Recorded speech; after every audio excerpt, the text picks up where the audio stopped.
And we're back. Welcome to the Captain's Table podcast. I've been having technical issues between my camera deciding not to work and like everything else deciding not to function. Star Citizen being only just a little bit janky, and then me being an idiot.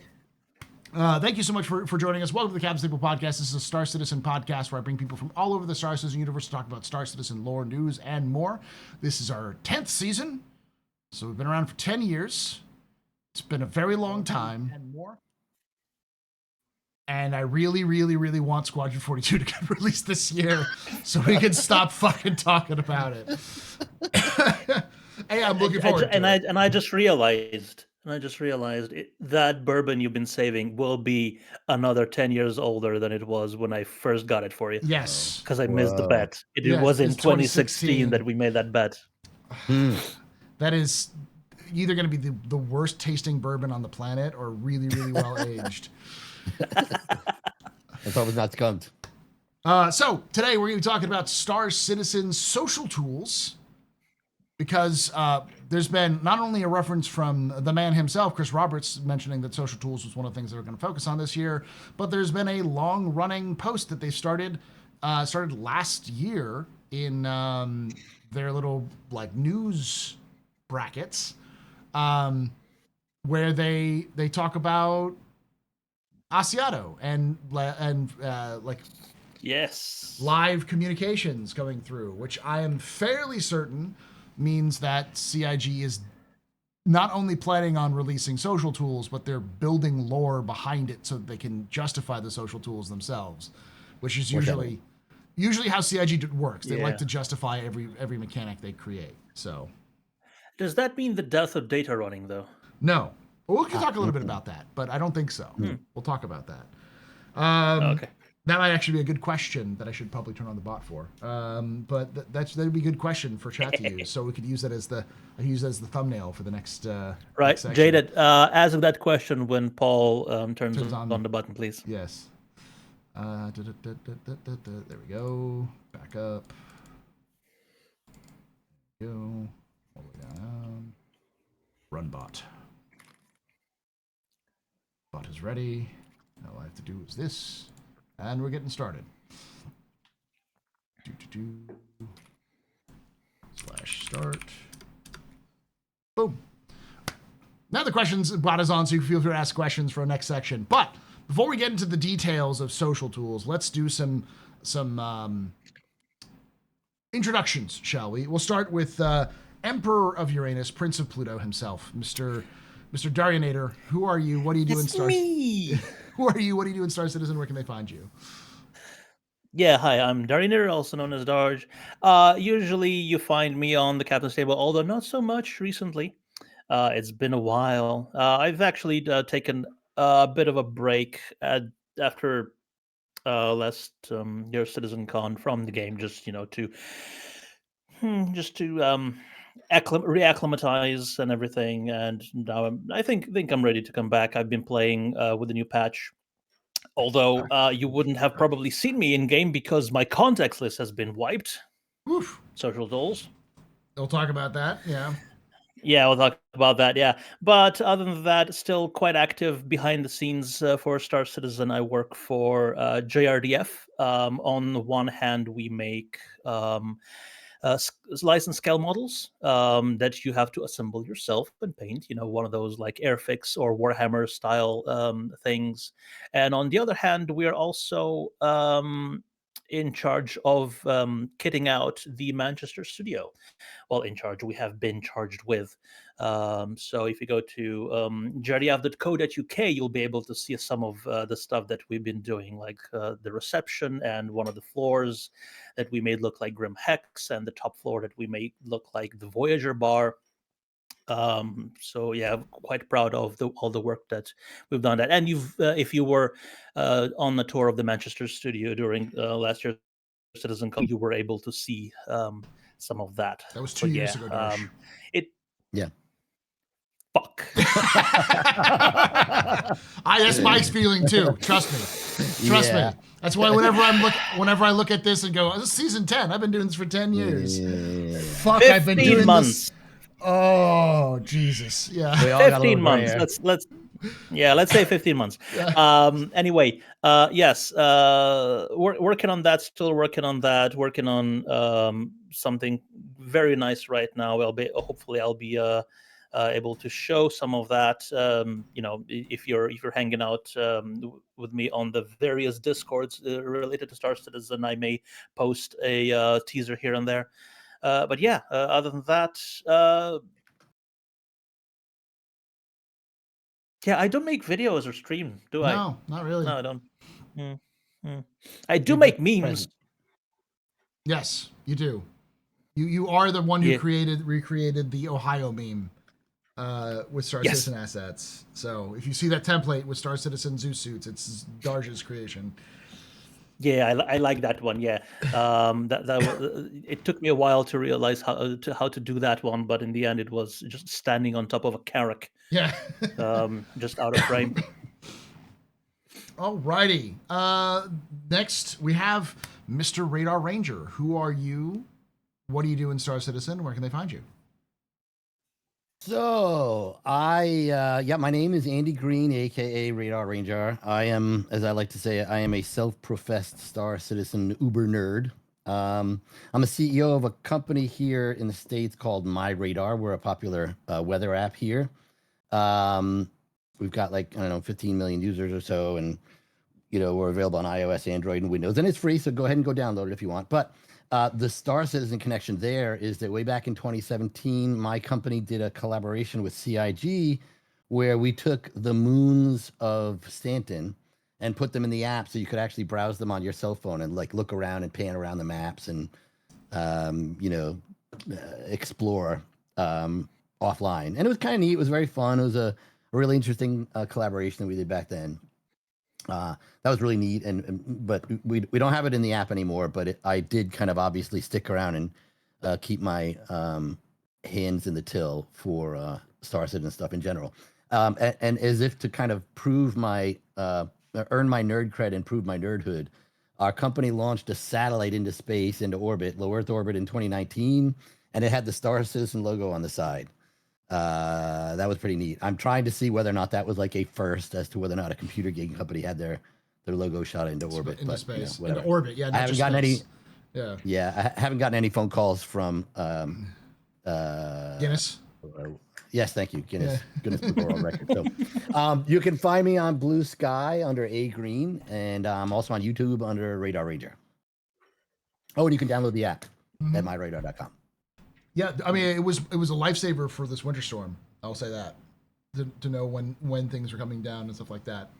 So I've always said that it's usually fairly accurate and usually faster than get faster reports than Google does when it comes to rain coming down. Yes, I can brag and say that is true. So, well, just depends. How many steps are you removed from the actual source of the information? Because I think Google is at least 2 steps removed because it just aggregates, other websites like AccuRadar and Weather Underground and stuff like that. Yeah, I actually wrote the alerting part of it. I mean, it's been modified so much, but I wrote the alerting part of it several years ago, over 15 years now. And it was, we get our information directly from the National Weather Service. We process all the radar data directly from the National Weather Service. We process it on our own servers. We have a data center in Florida and another one in Portland, Oregon. So we work pretty hard to try to make sure that it's current. So, and that's definitely kind of important, especially with your weather stuff. Yeah. But, I don't have to keep.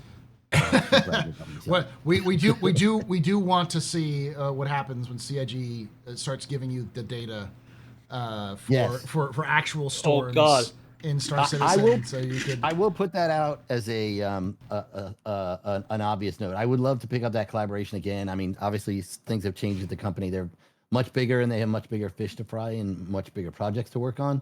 But it would be a really neat collaboration now, especially to bring those moons back. And now we can actually show the weather in the apps. Yeah. And show the storms on, what is that? Bloom, I think it is. It has a nasty storms on it. Or just Hurston. Hurston's got some nasty storms. Yeah. And New Babbage. Yes. So you know when to avoid Lorville just because then you won't get the FPS drops because. Exactly. Alrighty. Let's talk a little bit about social tools. Now, this has been sort of like a these are requested features for a long time, but I don't think they have as many proponents. And in the same way you would hear people talk about engineering or crafting or base building or combat or FPS, this is typically one of those things where I feel like it goes across disciplines where most people want this, but it's never something that people are like, I want this like immediately. You typically hear that when the current ones fails, and you're like, God damn, why is this in our year of the Lord 2026 not being able to use the fucking social tools? Why can't I just send an invite, CIG? God damn it. But it's usually in those situations rather than like, just in general, like, oh, I'd like to have this or that. It's more of it always feels like sort of like a distant second wish that people have. Very few people I've found want that as their first thing that they need to fix. But I also feel like that's changing significantly as Star Citizen gets more stable and better to play. People begin to notice it more often. So I'm going to start with you there, Andy. What is your thoughts on the current implementation of social tools? Well, I got to say, and kind of to embellish a little bit on what you just said, even CIG has acknowledged, like at their last CitizenCon, they acknowledged that they're not reinventing the wheel with this. They're really just trying to bring the game up to 21st century standards. Most MMOs have this stuff built into it already. Simple basic things like a good quality working chat, a good party invite system. The state of the art or the state of affairs today in the game is obviously very terrible stuff. Like they acknowledged again in CitizenCon from 2 years ago that the comms app, the chat app in the mobiGlas is like the oldest one. It's not that great. They just recently introduced a ban function or a mute function, so you can mute players, and I think that's kind of probably related to some of the new work they're doing under the hood. But so the existing stuff that's in the app, think actually that's probably just more of like a band-aid for the existing one, because that's the thing that most people have been most vocal about, and they realize like if you don't give it to them now, it's like just gonna get more and louder until they're able to actually roll out the new system that has all these features. So So my thought is that there's a when they do this, there's a back end part of this that they're gonna have to change and upgrade, as well as the front end, which is the stuff that we all see in the game client. And it's possible that they've been making progress with that back end piece, the component that runs behind the scenes that allows them to build the functionality for the mute function.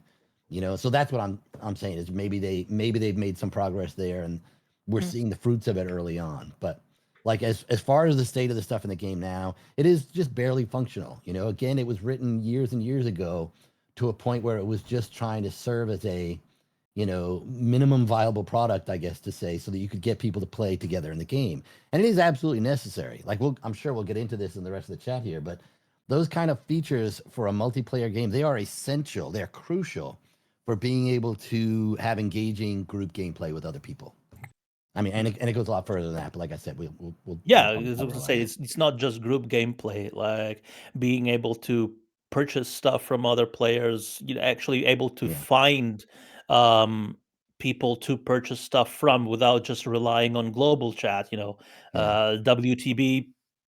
Like how far back does that phrase go before any of these modern social tools were even in place? I was gonna say there's probably systems in place that Chris Roberts himself helped write for Ultima that existed in the 90s that don't exist on Star Citizen though. That's true. Darsh, your thoughts on the current implementation? Current implementation, I can't say because my contact list was recently wiped like 2 days ago. So that gives you an answer. I don't even have access to what we have right now. But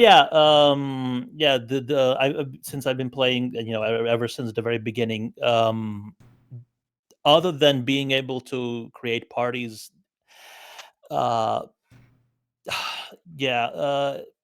there's really nothing that's changed since the very first iteration of whatever we have in the. Oh, shoot. What happened? I removed him by accident. I was trying to lower down his volume. Hold on. Oops. I still see him. Yeah, he's still. Let me add him. Sorry, Darsh. Sorry, Darsh. I tried to lower your volume and You That lowered was it. rude. yeah, I kicked you on accident. I'm sorry. Rude. Dude. We're So you're, continuing the Rude. technical difficulties. Today. yeah, it's problem exists between chair and head. Yeah. Yeah, I love how the camera probably continued because Oh, it that's did. a different It service. did, and yeah. yeah. Mhm. But you were talking about how it hasn't changed that much since the beginning. Yeah, it hasn't changed. We have a global chat. We don't even have any like local chats, localized chats for different languages. Like if you're on your European server, one day you can see a bunch of people talking in German. Then the next day it's English. The third day it's French. So it would be nice to have stuff like that. But yeah, there's so many different ways that this can evolve that they didn't even show during their little showcase, and it was basically just a concept. And what it was Yeah. 2 years ago, 2 years not ago. 1 year Yeah. ago. Not quite 2 years ago. It was like 15 months. Yeah. Yes. But there's just so much because like I think as conversations the conversation today evolves, you'll realize I'm pretty much like the introvert solo player, whereas Andy's like the extrovert org, many people surrounded, so we have quite different end goals when it comes to the social tools, but it, they will have to cater to to both of us. Yeah. Because for me it's more about my solo interaction with the world, whether that's PvE or PvE, and it has to be, and it's completely different to org tools and group play, and none of that is in right now. Yeah. You have parties. Yeah, you don't even But get to see an then just org get- like the other orgs in the game at the moment, which to me is like a huge shortcoming. We'll get to that. We'll talk a little bit about Yeah. about priorities and stuff that they've talked about. But I'll say right now the biggest problem that I think that currently exists in Star Citizen is that even the party system isn't consistent. Yeah. It's like there's no way to add people to a party through in-game tools unless that person happens to be in your same server or happens to have your friends list that works. standing in front of you. Or standing Yeah. in front of you. Like it's very difficult to get it to work. You have to know all the ins and outs And of it. and then when you change systems, all the area markers disappear because Yeah. who needs them in Pyro? Yeah. all the personal Yeah. markers. And then there's also problems where the personal markers themselves can actually block your ability to quantum jump to locations as well. Yeah. So it's a situation where the social tools That block gameplay. actually that part they have implemented actually a nice little addition that not many people know about is like when you're in a party. If you go to the star map and at the top right, you'll have the list of party members, and you can just click on them and then navigate directly to that person. Yeah. Yeah. You don't have Yeah, that is to, handy. you don't have to aim at a certain point to navigate. That is a weird thing that I added, but I guess because we have the new star map that supports such features, it's that tool got a certain social upgrade. But then chat is still the old user interface. The party management still the old user interface. So Yeah. nothing's built on building blocks yet. I mean, that's the basic problem. That's not to going into the fact that they've created a thriving secondary market that should be inside the game that is running through third-party tools. For which it's clear, at least from the intent, the reason why they want these sorts of Wicklow drops to be difficult is because they want players to play it, but they also know that not every player is going to play it, so they want players to be able to trade with each other. But they don't have a trade system that works, that functions properly, and like there's no like safe space to do transactions. And I know they want. It's very easy to get yeah, mugged yeah. in game right now and doing trades. Yeah. And there's no reliable VoIP system, so you can talk with somebody. Yeah. Yeah. It's like, I mean, they have the TDD. I mean, Yeah. why can't they just create like a section of the TDD where two people can trade with each other safely in an armistice zone, so nobody will be able to get in between them? I'd rather see like a traditional trade tool, like the one they have in most MMOs, Sure, where sure. there's no room for getting mugged, for example.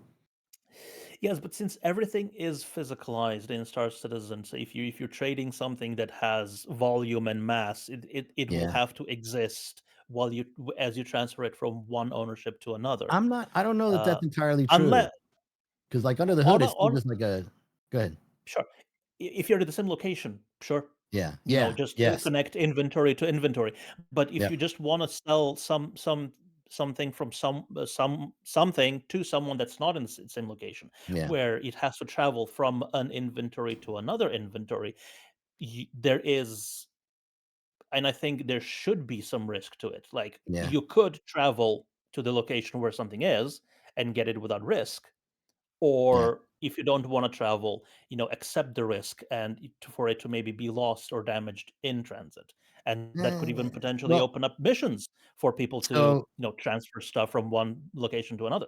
here's the thing: if they're really just trying to match what most MMOs currently do, there would be like even going there and trading with the person in person. That's not unusual. I think with most MMOs that I played, you literally have to be like right next to the person, trigger the trade, and then you get presented with this UI, and it does a really good job of basically putting things in escrow. So you take the inventory, you drag it into a UI, and the other person puts up their money, and you both hit approve, and then the trade gets done. They did mention at CitizenCon 15 months ago that they are looking to have a player-based market, but you'd be able to buy it, and then you have to travel to the place to go get it, and that's okay. It's a risk. In spaceports, right next to the scanning tunnels, you have a section with facing terminals. Yeah. Yeah. That could be a perfect location for that. One person one side, the other person the other side, and that's how they interact with the system for transfer stuff. But I disagree with you in the sense that I don't think there should be any risk involved. Like if you're buying something, nobody wants an oops when they're about to shell out 10 million for something. Yeah. Yeah. But on the other hand, if it is a big ship that they're buying and they're 3 systems away, you it's have like, to go yeah, get. So sure, the risk would be in you going to go get it. Yeah. or for someone else to bring it to you. I'm not saying that it should be one or the other. I'm saying Both. potentially like the room exists for both options to be there. Yeah. I think most people will go for the option of actually traveling to the location via their own ship, or taking a ride, just so they can take physical ownership at the point of purchase. Yeah. Instead of just having it delivered. But I was actually shower thinking about this. It's like it would potentially open avenues for other people to earn money, like as starter missions. Your job is to just, take this ship and fly it to the location. Or like if someone buys 10 gallons from so and so when crafting comes in, and has to have them delivered, you basically just get a crate. That's is it the actual it just represents it, because it's probably not going to be the actual guns. But there's a lot of depth they can go in when it comes to just player to player sales, and that's just one of the things that the social tools is severely lacking right now, just because everybody's working outside on Discord, on what is it, what's that website UEX that had yeah, I think it's what it's called. What was it, like 2 billion for a set of Palatino armor from Wicklow? That's just a sign of the times, though. UEX Corp. UEX Corp. Yeah. So it's like that. There's got to be a lot of DDR5 RAM in that for it to fetch that much of a price. Yeah. Gosh, I'm looking at it right now, and it's like an Overlord helmet is 2 million UEC. Yeah. All those prices are just because of the state of the game at the moment, though. Yeah. Yeah. There's a lot of people with a lot of money. I know Loken currently can't repair or refuel because he has over 2.1 billion Alpha USC on his account, and repair and refuel breaks at that point. Yay. All right, so let's talk about what CIG's talked about, as we said 15 months ago. What of the stuff they talked about do you think is going to actually make it in this year? Darj.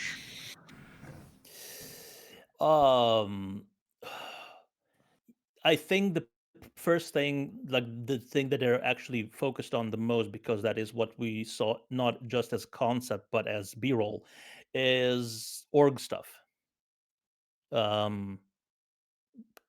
Colorways, logos, and just management of roles, and hopefully a more in-depth chat and representation in game, because I don't think we actually saw any sort of other representation in the game other than the visual stuff. Nothing in the UI, right? Like you could choose like a specific color that would automatically appear on everybody's HUD because you're part of that org now. Like instead of just green, white, or red. Yeah, Andy, you're gonna have to be more vocal about org I stuff. will. I can go on for it. Yeah, I can. I can Yeah, go on for because hours about it. If you because I don't even care about being in orgs. Like I was That bad? impressed by it Wow. from the very beginning. Yes, yeah, that bad. See, I here's just that's the why. que- That's I why. like. That's why I'm really hot to trot on the social tools, because I feel like the social element is what really builds this emergent gameplay that you wouldn't normally get in Yeah. a single player game. You know, like I've been on here and I often use Eve Online as an example because there have been stories of legend that have been published about that game in magazines, about some of the crazy behind the scenes gameplay that goes on between organizations, and a lot of that stuff exists because you have the presence of orgs in the game. So instead of just, flying around, you just see somebody's handle or you just see a dot for somebody's spaceship. There's now a sense of association. And that builds rivalry, it builds alliances, it builds intrigue between those alliances and rivalries. There's just so much that goes on there. That's why I think org stuff is a lot more significant for the benefit of the game. want that for the game. I want all that, but you don't want to be in it. I'm that guy with the golem from the golem trailer, right? Yeah. Just doing his stuff while all the exciting stuff explodes in the background. Yeah, and there's nothing wrong with that. You are still part of that because it's the orgs. When stuff starts picking up for the orgs, like they need to gain more resources so they can build a base. They're going to be hiring people like you to kind of get engaged and do some of that for them. But let's focus on Darj. And missions, player created missions is something that orgs will definitely be interested in. For non-affiliated people, because they could internally delegate, just grab a couple of members, you have this week to turn in like 500 SCU of Laronite, for instance. Perfectly legitimate and normal order, but if they don't have the numbers, they could just create an open contract for that, and that probably falls under social tools. So which one which of those tools that they've talked about do you think is actually going to make it in 2026? So for me, I think I have tried to be optimistic in the past and often been let down. So I think at the bare minimum, we will probably get at least the new chat, because that's what they talked about. They did talk about that at the at CitizenCon from 2024. It's basically, the ability to customize fonts, muting, maybe some features like linking players or locations in it, like hyperlinking inside chat. I think that's probably a no-brainer that we'll hopefully see. But I agree in the sense with Darj. I hope that he's right, that we start to see more of it. Like I would really love to. I'm pessimistic because we've been in this state in the game where it's mostly been bug fixing and stability fixes, which is good. But we haven't really seen a lot of new features coming out, and I think I'm maybe feeling a little burned, or it's given me my skepticism that we're going to see this stuff right away. But this year has the potential to be pretty significant for the game if they actually do come out with some of these features. We already have had a tech preview of crafting. Engineering is finally out. If they are still doing good, strong development on the social tools in the background while the bug fixing and stability fixes have been put in place, then we might have a good chance of really seeing some of the rest of these tools. I think an improved party finder, maybe some of the org tools and the friend or foe type stuff might be the next level up in my optimism. Because those build up. We already have a friends list, and if they could basically just improve what we have, make it work a little bit more stably, make it more consistent and reliable, that would go a long way. I think if they were able to take the friend or foe kill list, for example, and have that on screen, that would be to their advantage because that creates a lot of emergent gameplay. Again, it makes people there's an enemy that I've got to shoot.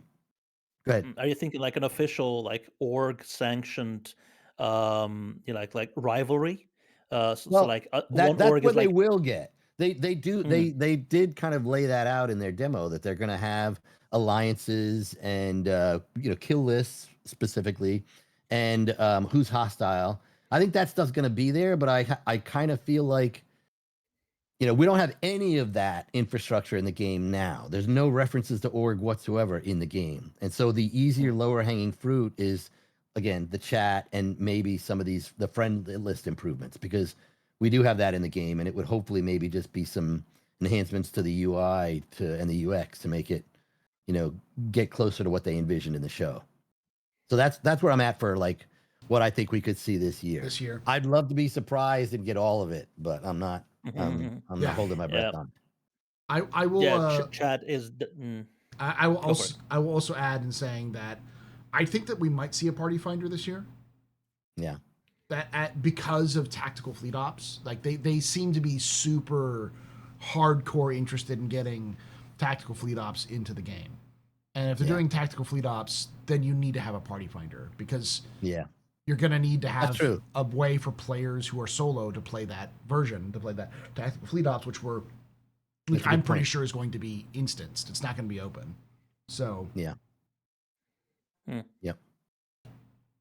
Yeah, I could see that. But I mean, go ahead, Darsh. But I think I just wanted to add on to the chat stuff is like it has to be good enough to replace not all but most external tools. Not just voice, but also just the way you communicate. Like if you're out of if you require medical assistance, there is an option for it. If you're out of fuel, there should be an option for it. If you need repairs, there should be a way to either call out to a player or an NPC. All of those things that are supposed to be gameplay for other players. There needs to be a way to link up people with other people, and that's just outside of organizations. It's like completely out in the open. I would challenge you though. I don't think it has to be better than the external tools. It just has to be better than what's in there now, because right now it is pretty abysmal. or it has to be as good as the external tools, because it saves an alt tab. Well, so like for people who, in those examples you cited, for people who aren't in an org or don't have, they don't have a group of people that they can call on when they need stuff like that. Chat is the only, even an external tool won't work, because an external tool like Discord, for example, you have to be in the same group as them or same Discord channel as them. The fuel rats should have their own Discord, right? Where you can request help, and what's the Medrunners? I think they have created external tools just because there's nothing in the game. Well, there is a medical beacon, but it's such a cop out. Yeah. All right. But in terms of like someone asking chat, like make their own Discord system or rent one. No. Kinda like an in-game, it kind of would make sense, but hidden, like obfuscated, that it's actually not as open as a Discord system, but each section, like a server, would be a service that Yeah. the game would offer. Like if you apply to be a volunteer medical assistant or somewhere, you would then get then be put into an org or a server that's for medical help, and then Mm. if someone requests it, you, that's where like a job offering or a notification would appear, Yeah. kinda like that, but I don't think they're gonna make their own Discord server. I have a feeling that's something they don't want to have to tackle. That's a job and a product in and of itself. I think, no, having because them they work have on the voice Spectrum. Yeah. tools is, yeah, having their own voice tools work properly is probably going to be the the highest level they'll go to with it, I think. There's always going to be somebody, if Discord is your only thing, for example, they're always going to be able to be better at it than CIG would. Yeah, I do think that they'll do VoIP systems, but like as you said, I think it'll be Yeah. very specialized VoIP systems. You won't have like a Discord like chat where you can just like pop into the chat whenever you want to on Yeah. style chat with Star Citizen. You have to be on the ship with somebody, or you have to be in the local area with that person, or in the Yep. party with that person. Yeah. Because they already have like a forum system attached to Spectrum and a chat system attached to Spectrum for orgs that's been in there for years now. It's a matter Yeah. of just sort of applying a lot of those Spectrum things to the game. Yeah. All right, let's talk about the final thing. Like, what do social systems look like in Star Citizen in 1.0? I'm gonna start with you, Radar. Well, I mean, I think they kind of laid it out for us at the convention, in 2024. They showed off a lot of stuff. They gave some pretty good slideshow presentations on what they're trying to put out and what they're trying to develop. And admittedly, it was just a presentation, but they have illustrated pretty clearly what they want to have available for 1.0. And like I said earlier on, they're really just kind of trying to bring it up to modern MMO standards and bring the basic necessities that everybody wants. But from what they did show, it does look pretty cool. All of the features are typically centered around the mobiGlas, and they bring in some of the staples that most MMOs really need in order to be able to capitalize on that segment of gameplay. The emergent gameplay that comes from the social aspect. So a good chat system, a representation of your org in the game, so that you can start building out an org list. Assign privileges and ranks to people in the orgs. And what's really important about that is having the org represented in the game in some way or another, so that if you're out there flying around, you get an org tag. That's important because when you're flying around and you're shooting somebody, if you're always getting shot at by somebody in the same org, well, then that your org might want to declare war against them and create some kind of conflict. Those scenarios are what prompt that player-generated content that allows the game to grow outside and beyond what CIG has had to engineer on their own. So Do definitely you the org think? tools. Go ahead. Yeah. Do you think like org reputation will be a part of that in Uh 1.0? in 1.0, yeah, they did demonstrate that. They showed that in the presentation. And it's funny because I've been watching this thing on loop now recently, just because I'm trying to see where they're going with it. But they do have this concept of having org reputation where you can join multiple orgs, but you can only be representing one org at a time. And while you're doing missions under that org that you're representing, you're getting reputation from guilds, you're getting bonuses, you're contributing to the org, maybe paying some taxes. And that builds up your org loyalty, I think is what Benoit called it. So that, once you get past a certain point of loyalty, then you get some additional perks, for example. So yeah, I think that will be part of that's what they intended to have in 1.0. And so those are all really important things to have as far as how important they are to the structure of the game, how it alters the way people play the game. It basically helps create content that CIG does not have to engineer. And I hope, like, as someone whose primary is going to be like as an outside player, potentially joining in group play with all other orgs, on occasion, because like right now with this with the Clear the Air event, like I know that for some stuff I'm gonna have to join up with some orgs, um, just to clear. Like for instance, for the Yeah. defense stuff, I for up to 50%, I don't care about the 100% because I don't have that combat chip. But for the 50%, I would kind of like that reward. But I feel like it'd be a lot easier if I joined an org and Yeah.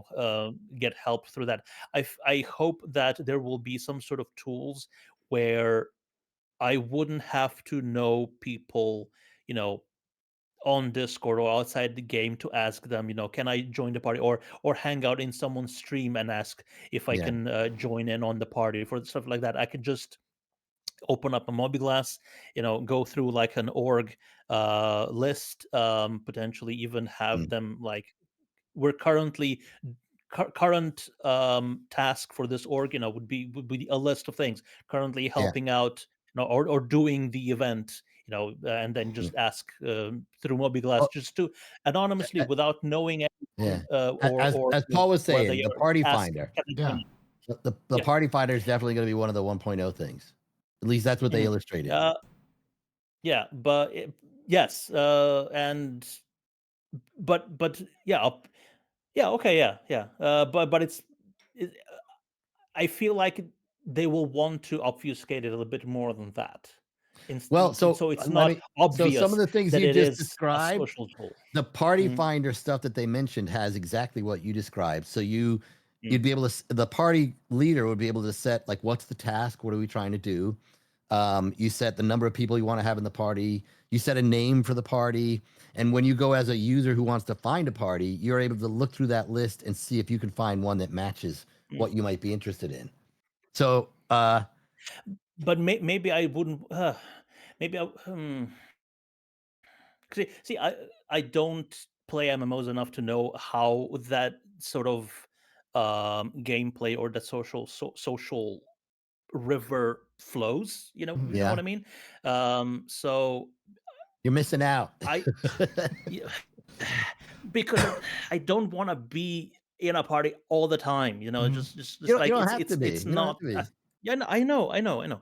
Um, no, but I'm thinking it because it feels to me like if it's just a list of parties that kinda it it it lacks the sort of immersion to me, if you know what I mean, Yeah. because it's like Okay. this nebulous thing of here's a list of groups of people that aren't, just a group of people. They're because that doesn't happen in real life, right? Okay. So it's immersion. It's an immersion thing for you then. Yeah. Because I. It's hard to explain, but it feels like it kind of the party finder system kind of feels too gamey for me. Yeah. It's definitely so. Mm. I mean, you get to a point where you can't escape the Instead fact of that it like is a game. instead But of like yeah instead of like just me walking up to like the front office of a guild and yeah, asking, do you have any openings, I get right? it. I get it. If you could Yeah. indulge me, Paul, here, this is a social discussion of social tools here. One of the things that I find, really drives my interest and enjoyment of a game. And I've learned this the hard way. You called me an extrovert, but I'm actually a bit of an introvert and kind of a loner. I always used to play games on my own before.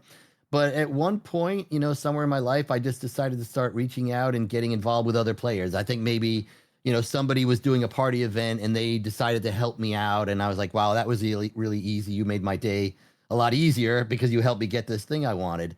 And then once you get into those parties and you understand, the universe goes from you running mission to mission, blowing up NPCs and, doing somewhat robotic systemic things to now where you're working with other humans, and you don't know what they might do. You don't know whether or not they're going to be good guys or bad guys.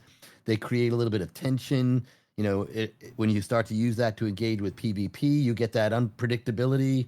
You get a challenge. You get the victory of the thrill of victory when you actually kill somebody. The learning lessons of defeat if you lose to somebody else. Those aspects of the game are very uh, you know, significant when it comes to how much fun you can have that's not planned out.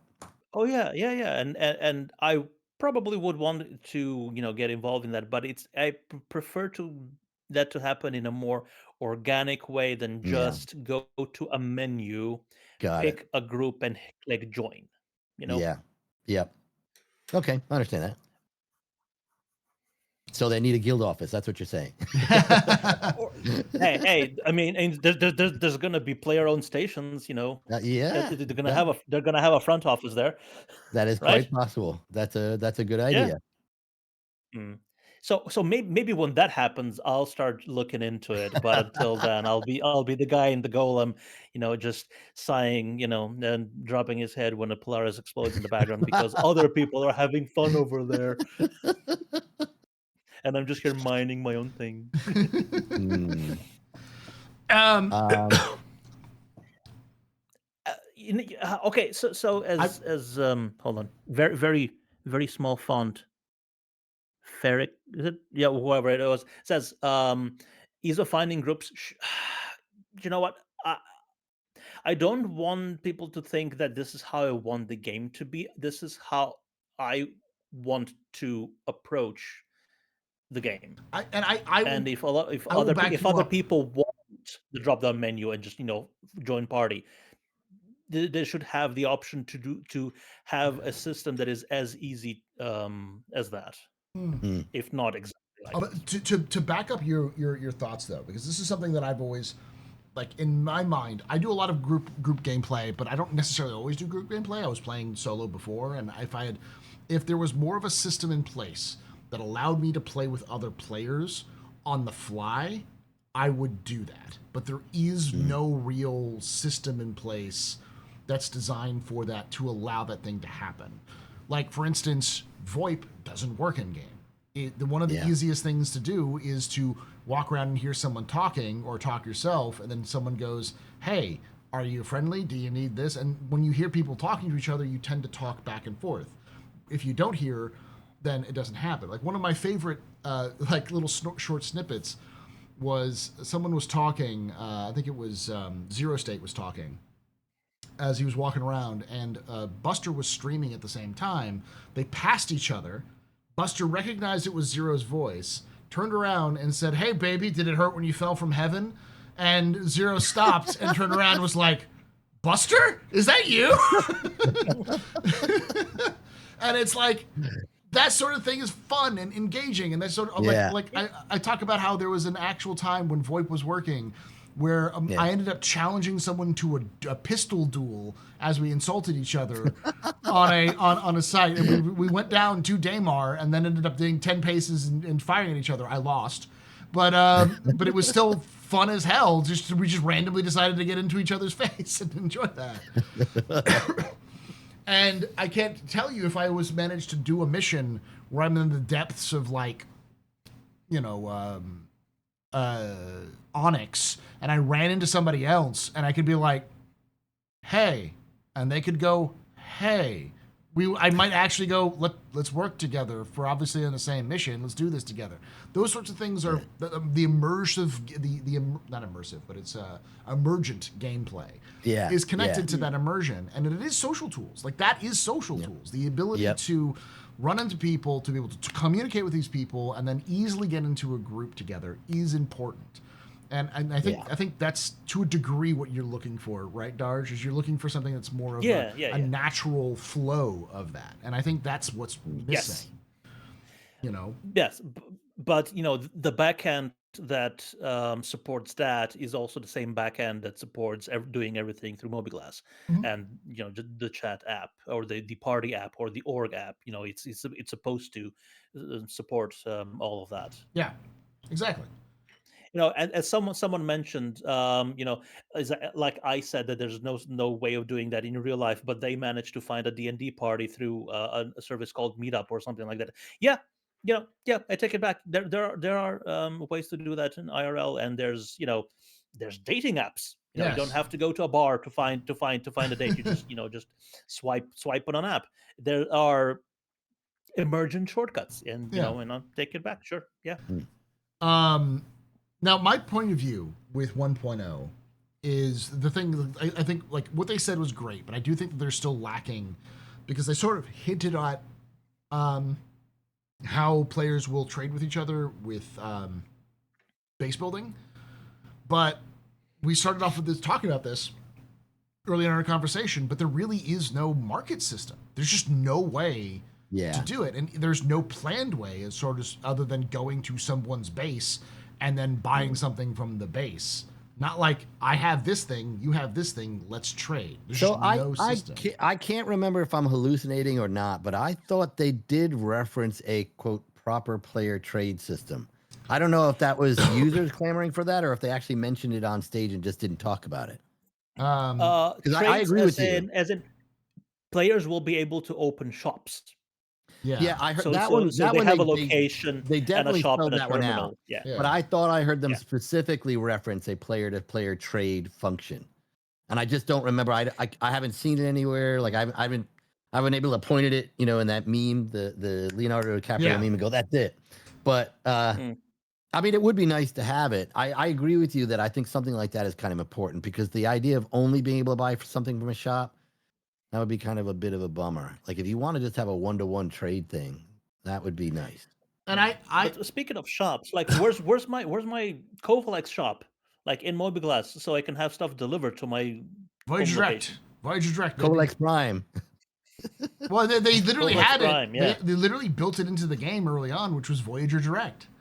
It was Yeah. that was what Voyager Yeah, Direct was or supposed Voyager to be. Direct. Yeah. No, but was- still, you have to find Finder at cspace.stone or whatever, cstone.space, and then look where stuff is being sold and go there.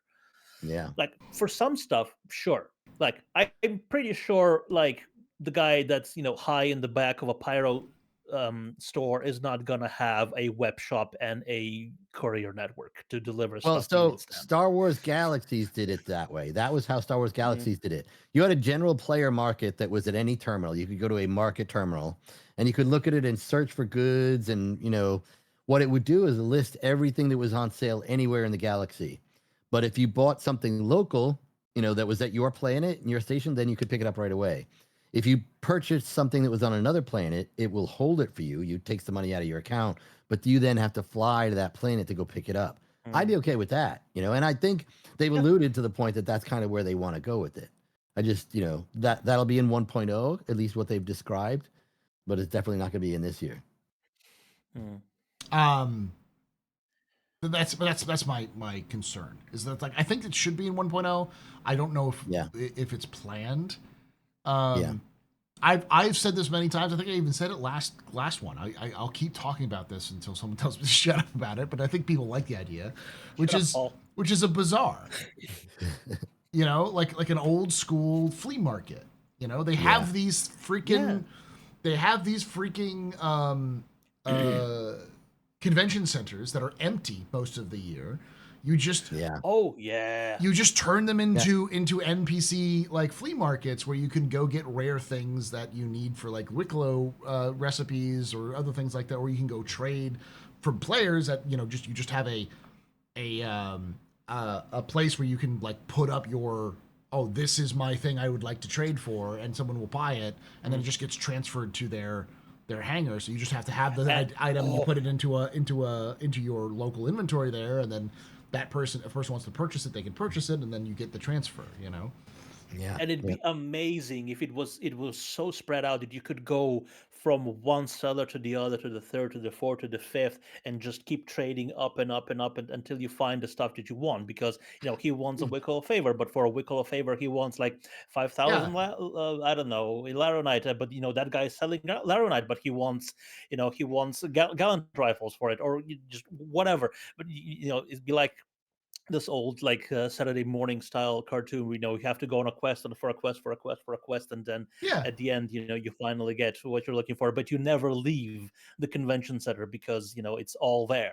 And they have these convention centers. They're sitting around. They have them all coded out to work for various things. They just would need a layout of how that would work on the floor, and then you could use the same layout, because they basically do, for all of the convention centers, and you just rotate the convention centers every week. So it's like, the flea market is Radar, Andy, you know what I'm talking about, the classic Southern gun and knife show. That's like that travels. I've heard you describe it before. Yeah, which travels all throughout the Southeast, where you go to those and like they don't just sell guns and knives, but it's like a flea market that's built around guns and knives, but you hear about them on the radio, and they move around week to week, or they move around month to month, um, as just sort of a traveling show or a traveling like Yeah. shop. And But, I think that but would to get add people on to to move. your like convention center, like Yeah. whenever there's not an event going on, they could just have like hundreds of different stalls, and you would just go to a vacant stall and say and connect your local inventory to it, and then people, a terminal pops up that people can access the stuff you have for sale. That's at a price that you set. Yeah. You So either for let me trade or for money, and then you're done. so let me give you a vision of how this could play out, because we know that they're working towards having a player market. Yes. That's what they've described in Citizen Con. So the underlying framework to build something where you can put a product up for sale, list it, carry out all the purchase functions, they want to do that. It would probably be pretty straightforward for them to allow someone to buy a shop stand, similar to a crafting station. But the shop stand basically looks like a shop stand of a certain style where you can pay for different cosmetic looks of the stand. The stand will have a built-in terminal, and then you can place that terminal anywhere you want. And if they built that out as a common framework, they could use that for the Benu Merchantman when it becomes available. Mhm. So they have those big bazaar decks in the Merchantman. If you sold if they sold in game the shop stand, you could then go in the ship and place it in that player's ship, and then the shop stand would be there. That would provide all of the UI flow for someone Yeah. to go in and do a purchase. So Mm. your idea is absolutely doable. Yeah. Yeah, but for the convention center, it wouldn't even have to be like, if you don't want to buy a stand or or set up a permanent shop, you just for a week rent one at the convention center in New Babbage. Yeah. And just for dump all your inventory in there, stuff I want to sell off to people who might be interested, and then people access the terminal even if you're not there, if it's just an NPC, just on your mobiGlas, whatever, constantly, just to have a bit of an action and immersion to it. Your inventory that you just want to sell off slowly gets sold off, that sort of stuff. Mm. I just But building on top of that, buy and build your own at your own outpost, Yeah. or at the Banu Merchantman, all connected. Mm. Yeah. If I recall correctly, last year Jared mentioned an eBay, aka Starbay Moby app, maybe might have been one of the Benoit talks. Okay, so that may be where you're Starbay. hearing that. Yeah, that's cool. But like the thing is that in my opinion, I think that if you make the trades right now as just a base thing where you have a base, you can open up your own shop, that limits so many small orgs and individuals out of the process of trading. But I also Why? don't. Why? Because it prevents people who actually have goods that they want to trade from being able to trade with other people. Like, Okay. So you're saying still having that single player versus player trade function. Yes. is what you're saying with all that. Okay. yeah, I got you. I'm saying like that needs to still exist somewhere, Yeah. and it needs to Yeah. exist in a safe way. And then Even have, just for players who like in a party, like you want to give your friend a yeah, a med pen or some ammo or something like that. We have that problem all the time, and we have to right now. We have to go through, drop it on the pull out a ground, or box put it in or a something, box, or drop yeah. it at the ground, risk that it's going to fall through the planet.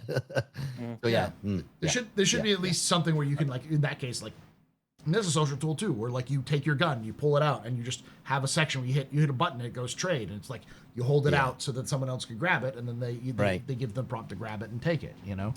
making it diegetic. Yeah. Yeah.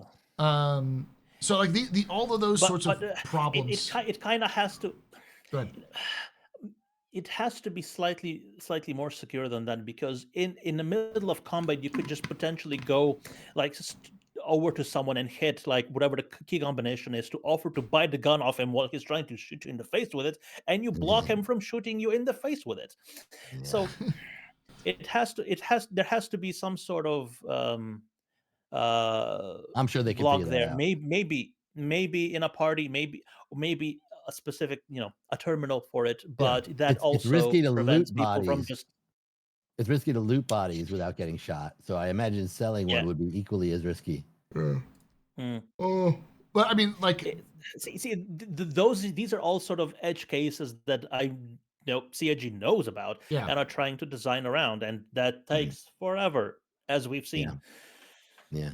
But the big thing beyond trading, I put a lot of emphasis on trading because I think right now it's showing UEX and how CIG is building things. It shows that I think trade and material trade is going to be a big thing in Star Citizen because it already is, and I don't see CIG changing that anytime soon. In fact, I think I see them leaning into it. So it needs to be accessible. But I think obviously the big things that need to be addressed this year are parties and figuring out how to get into parties and the org stuff. Those things are pretty important. But ironically, I don't see much beyond that. And I think this is where one of the reasons why party tools and like social tools are really sort of not really on a lot of people's radar. It's because like when they don't work currently, people get mad at them. But well, they're tools that everybody takes for granted. Yeah. You know, and you're absolutely right. The fact that when they don't work, that's when you're like, well, what the hell am I doing here? I can't even add a party. Yeah. I can't even add a player to the party. That is like the core essence of it right there. It's a simple thing that everybody expects to work, and when it doesn't, it does create problems. Yeah. I think to your point, you know, it would be really smart and prudent for them to kind of focus on it. If they're building an MMO and the game is designed to have multiple players massively playing together, you need to facilitate that as much as you can. And that means spending the effort on making sure the tools work so that you can do that. And that is what allows the game to kind of move on organically on its own. Mm-hmm. Yeah, I agree with you on that one. Where like if they build these social tools properly, because I didn't even bring up things we know they're gonna do like beacons, you know, player made beacons and stuff like that, and the built-in guild guide system. That stuff, all of this stuff, if they have it, it actually takes the pressure off of CIG to produce things, because when you have crafting, base building, proper social tools, just those three means the game can basically be left alone for large sections of time because players have enough of the shovels so they can play in the sandbox. It's a crucial tool towards maintaining player engagement. Yeah. You know, if you provide if you grease the wheels for everybody to be able to engage with themselves and build their own gameplay, that's what you really want as a game, you know, studio. You want something that allows the game to grow off organically and, like I said, grow on its own and become more than the sum of its parts. Yeah, and up until now, just meeting up with people, especially with 700 people per shard, kind of enough when the stuff that's already in isn't breaking. Mm-hmm. Yeah. But yeah, it's obvious that for a lot of people, that's just not enough anymore. Yeah. All right. I do think, however, that CIG, the multiple places where, like I mentioned at the very beginning of the show, the Asiato, and I think everyone saying I'm saying it wrong. It's like Asiato. Yeah, Asiato, I thought. It's an E. I mean, it might be Asiato. That's how I've heard it pronounced by people who worked on it. But the only person I trust on any sort of pronunciation when it comes to Star Citizen is Sherry Heiberg. Yes. And I haven't asked. Yeah. I haven't asked Sherry how to do it. Yeah. There's people. Some people call it Orison. Some people call it Orison. So I suspect it's up to interpretation. But it's like the letter to me is an E. Yeah. Yeah, I'm probably when it comes to Orison, that is actually a word that means prayer. So it is Orison, you know, like oratory or like oration. So well, Chris calls it Orison. Yeah, well, he calls it an Idris as well. So that is true. In game, they say, you know, come visit Orison. You know. Yeah. Yes. I like to call it a javelin. Yeah. That's spelled differently. That's a Dolly Parton song. Yeah. That's it. Now I need to go to some AI website and have a song made up of that called Javelin. Please don't take my ship. I'm trying to look at it. I think because it's IE, my brain is defaulting to the like an E or an I sound. Yeah. Yeah. Well, I if, think if, for if it me was it's because German, it it would looked be like Asido. Yeah. Yeah. yeah. Um, I am my head is looking at like the Spanish pronunciation, and Asiado if would be the word. as far as I know, it means nothing. It doesn't. It's not a Yeah. name. It's not a word. It's just Probably, It's a yeah. made up word that they created for Star Yeah, Citizen. if you Google it, sometimes I mistake Google for the all-encompassing Star Citizen search engine. Mhm. So when I look up something, I'm surprised when it doesn't give me a Star Citizen Yeah. specific hit result. But if you just Google for Asiado, you only get Star Citizen specific hits. So I think it is made up just for that. Yeah. Mhm. The closest would be the Spanish word acedo, which is sour, tart, or acid. Yeah. So, But I don't it's a made up word. So the answer Yeah. is, well, how do you pronounce it? It doesn't matter because it's made up. It's unlike Right. orison, which is a Thank real you. word. It's a made up word. Right. But Right. talking about that, the comm relay folks, that whole like story that's been going on in the loading screens for Star Citizen, all Yeah. of those have proven in the past to be connected to story beats or things that CIG wants to do in the game. And the fact that Yeah. they brought up FTL communications and now how it's immediately starting to be integrated into the comm relay network as it is, to me, the only thing this tells me is that there's probably going to be a story based around this, and it's going to be connected to the social tools because that's the only thing we have. So it's CIG trying to establish it. So I believe no matter what, CIG is planning on getting social tools in probably sooner rather than later with that. Don't give me hope. Uh, Yeah. Don't give me And hope. Fire I mentioned that is named after the radio telescope. That's the Arecibo. It's Yeah. potentially Right. connected, but definitely you shouldn't look to it for Yeah. pronunciation guides. Yeah. Right. So Yeah. on that story though, Paul, I saw that too, and I was a little bit surprised. I'm like, where are they going with this? It is giving me hope. Like if I want to steal that line from Hawkeye from Don't give me hope. Avengers, I feel like maybe they're just using it because it means like the new chat stuff is around the corner or something Mhm. like that. But if they're going through all the trouble of making a story out of it and dragging it out over a couple months, a couple patches, it's got to be a little bit more than that. Maybe it does have to do with the new social tools and data sharing or something like that. That would be nice to know. But what do Yeah. you think about it? You think that's it? I think You it think is. Darge, what do you think? Yeah, this is something we said we'd touch on potentially in the Q&A. If Jaded asked the question, I didn't see if he did or not. Yeah. But yeah, Well- considering that. We'll talk about that. Oh yeah. Maddie Bear did. Yeah. Maddie Bear did. Yeah, So, yeah. sort Okay, of. cool. No, but it provides an interesting counter to the lore that was established ages ago about how quickly data can travel. Mhm. And it was obvious from the start that if data like communications is going to be a game, data running of communications is going to be a gameplay. Um, like a part of gameplay is like how are people supposed to communicate instantly in the game, which is a prerogative for successful social tools. So I'll tell you, this I'll be pissed if it's just chat. Yeah. Like you really blue balled me for that one. Oh, can I say that? it Can I could say be blue it, balled? sure, yeah.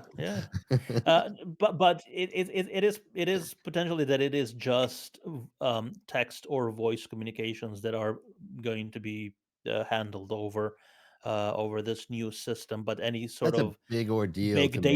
big data sets are still going to require data running just because while you can like because the throughput may may not support it. Yeah, that's a good question because that comes up a lot when they talk about FTL communications as to whether or not people suspect that would ruin the idea of data running. What I'm actually kind of at a loss. Like, okay, what would you use actual data running for if you have faster than light comms? We'll save that for the question and answer session because I think we're just gonna we'll just tackle that because I think this is a nice segue, a nice like sort of To our sponsor. Great point. I wish, man. I freaking wish. Any sponsor out there you want to sponsor specifically the Captain's Table, I will start paying these folks for coming on, because right now it's just for the love of the game.